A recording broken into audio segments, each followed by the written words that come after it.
Hello and welcome back. This is Candice from Candoodle, and I'm back with another video on the Possum Stamps YouTube channel. Today I'm going to be making this super cute shaker card, so let's get started. So I'm starting off here with my stamping. I've got my mini Misty, and I'm going to stamp this adorable bear from the new Hoppy Easter stamp set. He is so cute, and I'm going to stamp him down on some 110-pound cardstock with Gina K black amalgam ink because we are going to be Copic coloring this.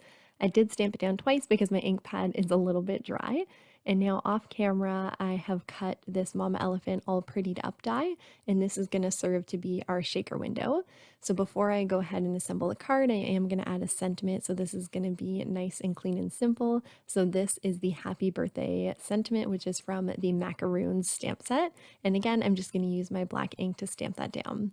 So I've got a piece of fun foam that's a little bit smaller than my die, and instead of running it through the die cutting machine, which tends to squish the fun foam and make it lose its shape, I'm just going to gently press in on my die to get that really faint outline, and then I'm going to use my scissors to cut that out off camera. That way my fun foam maintains its shape. I like to do this when I'm using my shaker cards. I just find that it's a nice clean way to not have any of my fun foam kind of lose its shape. So now we're going to move on to the Copic coloring, and I'm using some E family colors. And as you can see, I started off with my lightest color just to get a layer of ink down. And then I went in with my second darkest before I'm coming in with my darkest. I like to do this because I like to map out where I'm going to do my darkest colors. I am a little risk averse and need to build up over time. And I find it looks like a hot mess as I'm coloring it. If yours looks like that, keep adding more ink. Copics are made to layer, and that's the beauty of alcohol inks, that they layer really well, and the more layers you put on, the better it'll blend. As you can see with layer 2 of my coloring, it has gotten so much smoother of a blend than when I first put down those layers and they looked really streaky and not so great. So I find that that's just a little tip. So for the nose, I did come in with my quadruple 0, and then I went over with the E40 on top, and then a little bit darker for the actual nose, and then I'm coming in with some R11 and R01 to do the ears, and then I just went over with my brown colors to add a little bit of fuzz as well.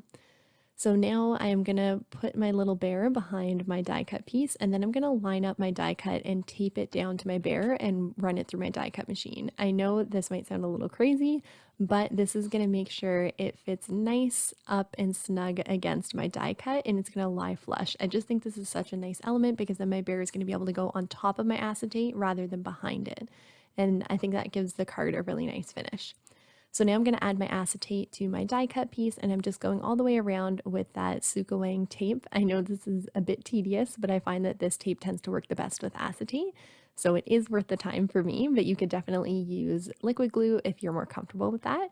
And then I'm also going to add that same double-sided adhesive to the back of my bear before I put him on top of my acetate.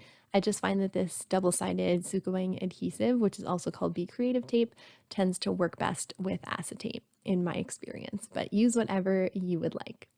So once that is done, I am going to show you a little trick I like to do. As you can see, my bear takes up a lot of the space of my shaker card, and I don't like to waste my sequins, especially the possum ones, which are beautiful.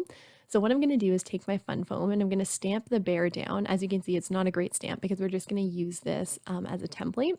And so I'm going to cut just on the inside of that stamped image with my really sharp scissors so it cuts nicely through my fun foam. And we are going to layer this behind our bear image within our shaker card. So basically that's going to take up space that our sequins would have to take up, so we can use less sequins within our card. By all means, you could skip this step and just fill the entire circle with your sequins, but I like to conserve my sequins, especially when they're such pretty mixes like the possum stamps ones.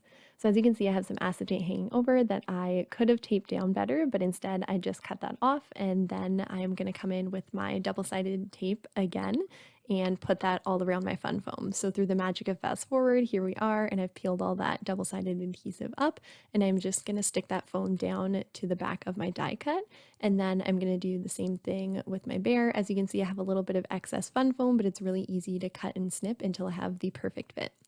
And now I'm going to make sure that this fits nicely on my card base, and I'm happy with how that's looking. And instead of trying to put this directly onto my card base after I fill it with sequins, I'm going to cut a piece of cardstock that's just thin white cardstock.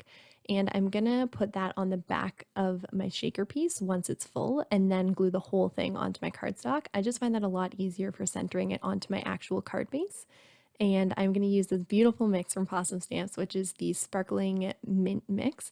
It is so, so pretty. And then I added a few little seed beads from my stash into it to give it some extra shake.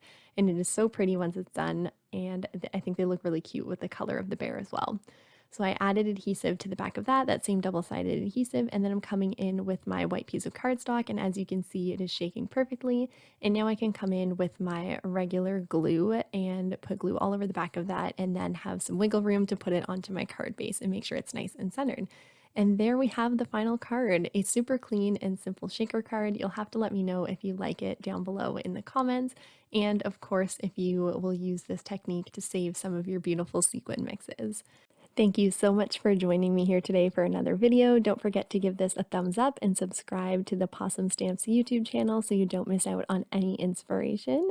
We always appreciate the time that you spend here, and I will see you in another video. Bye!